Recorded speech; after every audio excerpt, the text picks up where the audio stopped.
negotiation situation. This is a hostage situation. For the past 3 weeks, Donald Trump has held 800,000 federal workers, tens of thousands of federal contractors, and thousands of small businesses hostage to extort money for his vanity wall under the pretext of an emergency at our southern border. And today, hundreds of thousands of hardworking civil servants felt the pain of missing a paycheck because this amoral, hostage-taking president is continuing to throw a temper tantrum. Most of us live in the real world where paychecks are needed to keep a roof over our heads and food on our table. Growing up, my mother was the sole breadwinner for 3 of us kids. It would have been unthinkable, disastrous for our family to miss even one paycheck from her low-wage job. When the president says he can relate to the hundreds of thousands of families going without a paycheck, who does he think he's kidding? Most people don't have daddies, as he did, to bail us out time and again by the millions. Enough said about a president who does not feel your or anybody else's pain. We can't look to him for leadership, moral or otherwise. One person who can enable the Congress to end the shutdown is Majority Leader Mitch McConnell. All he has to do is to bring up the bills that the House sent us last week, the same bills that passed the Senate in last Congress to keep government open.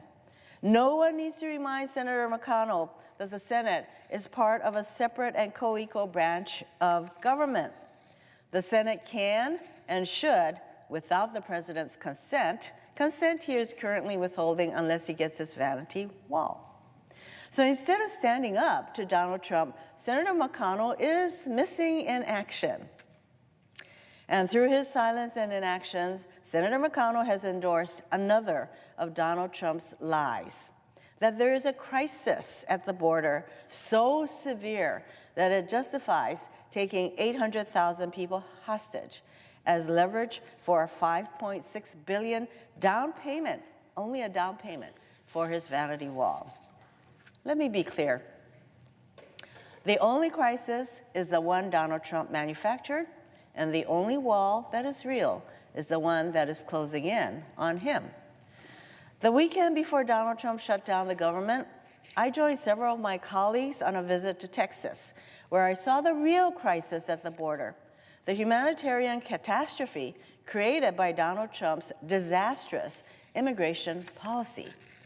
At detention facilities in Dilley and Carnes, facilities that a top official from Immigration and Customs Enforcement, ICE, callously and dismissively described as summer camps. I saw families locked away, some for months at a time, without proper access to legal, medical, or mental health care. Many of these families have access to legal services only out of the generosity, ingenuity, and hard work of volunteers and overstretched nonprofits. I also visited the massive detention camp for unaccompanied children at Tornillo. Tornillo started as a temporary camp for several hundred kids in June of 2018 after the Trump administration systematically separated kids from their parents under its zero-tolerance policy. Tornillo has now ballooned to currently holding some 2,700 unaccompanied children. And I note that there are now an estimated 15,000 unaccompanied children in facilities throughout our country. Since June, the administration has already spent more than $144 million on the makeshift Tornillo detention camp, where food, water, and other basic items have to be trucked in regularly. I was disturbed to find that thousands of kids are being held in these soft-sided tents in the middle of the desert, shut off from the outside world and the local community. In fact, When concerned members of the local community came by to drop off gifts and items to show these kids that there were people who cared, the detention camp turned the community people away because, as it was explained to me when I said, why would you do that? It was explained to me that there were not enough items brought to give to every child. A pretty sad reason, in my view. Most troubling was that there was no good reason for the prolonged detention of children at this facility. We were told that between 800 and 1,300 kids at Tornillo already have sponsors, such as parents or relatives lined up to take them into homes. But the children continue to be detained because of the administration's policy of requiring all potential sponsors and all adults in the potential sponsor households to submit fingerprints, which would then be information shared with ICE, thus subjecting everyone to potential deportation. The chilling effect of this policy is obvious in the skyrocketing length of detention of these children as fingerprints are obtained and processed. Now the negative consequences of this policy has become apparent even to this administration, which instituted the policy to begin with. So the administration is now easing up on the fingerprinting of everyone in the household, but the damage has already been done. In 2016, the average length of stay for unaccompanied children in these facilities was 35 days. Today, the average has been reported to be at least 59 days and even up to 74 days.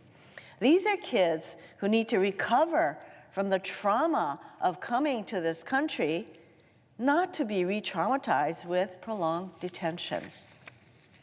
The detention of unaccompanied children and families for longer and longer periods is the real humanitarian crisis facing our country at the southern border. And this crisis will not be fixed by Trump's vanity wall.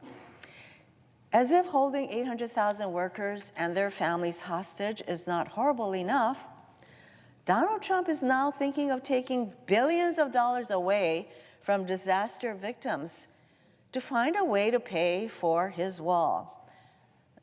This is callousness compounded. Sometimes I find myself totally at a loss for words as the president keeps coming up with all these ways to basically get himself out of the corner that he's gotten himself into.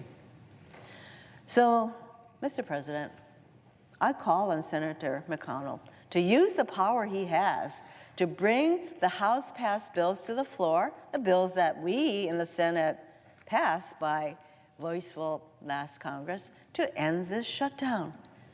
Unnecessary pain grows by the day. 800,000 workers go without pay. Food safety is being compromised. Our national parks go unopened or unprotected.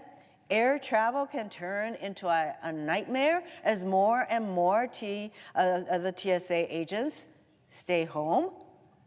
The list goes on as we wait for the president to come to his senses.